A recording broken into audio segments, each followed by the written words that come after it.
did they start researching on people to find out the different frequencies of the mind that they later on control through like hate, the sub feelings that hate create, like paranoia, like depression, or fear, or when did they start testing? I said already that in the conference it was revealed that 1809 the first mind control device was created.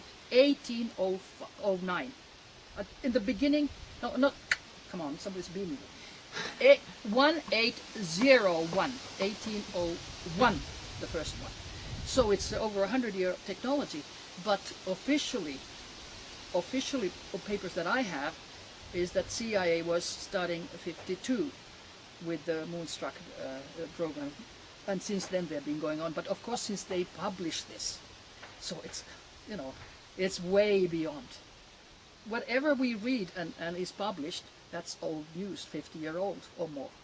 Because there was a Norwegian author, Per Aslak Attersvåg. He also wrote about things going on in Ris church, where they performed lobotomy on a lot of people in the mental institutions, right here in Norway. And most people don't even know that there's been things going on in this precious country. In the psychiatric institutions in Norway, it was in the Times magazine in 1994 that US and Norway used insane for Nazi-type research. And then it was a big article. And I sent it to the committee that was 2002-3 researching the misdoings of things happening in the mental institutes in Norway. And I was there first with the secretary, who was like this, didn't seem to be interested in the information I had. But anyway, I had sent to Professor Strömbull, who was the chairman, some papers, so she invited me for the hearing for one hour. And I told them what I know, and then I said, I just got this pile of papers, which is proof what has been happening. But this is my only copies, I just got them, so can we go and take photocopies? Fine, I went with the secretary, who's a lawyer, and she said, I don't want these, take them. I said, no, this is not for you, this is for the committee.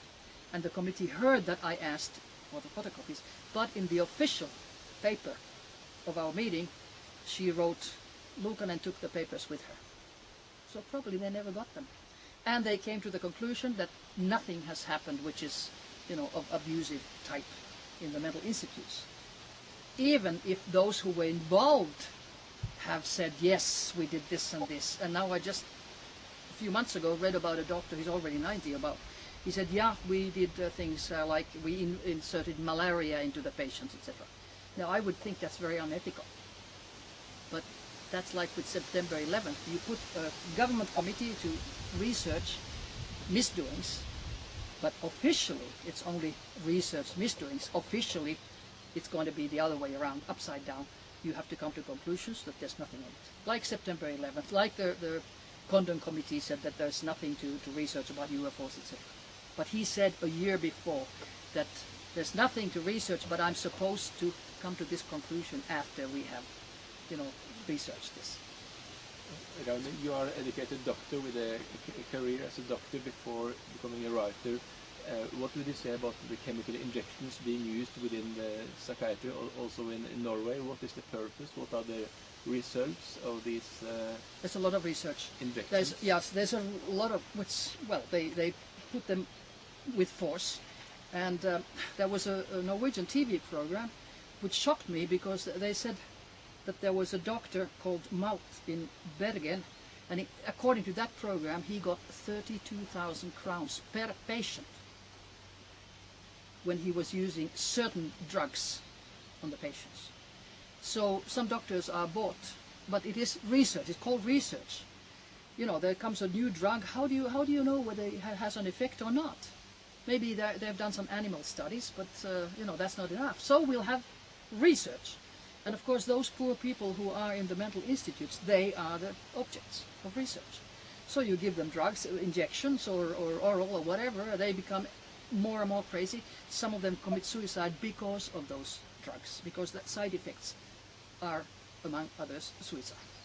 It's an awful system. Isn't this some sort of a Nazi methods?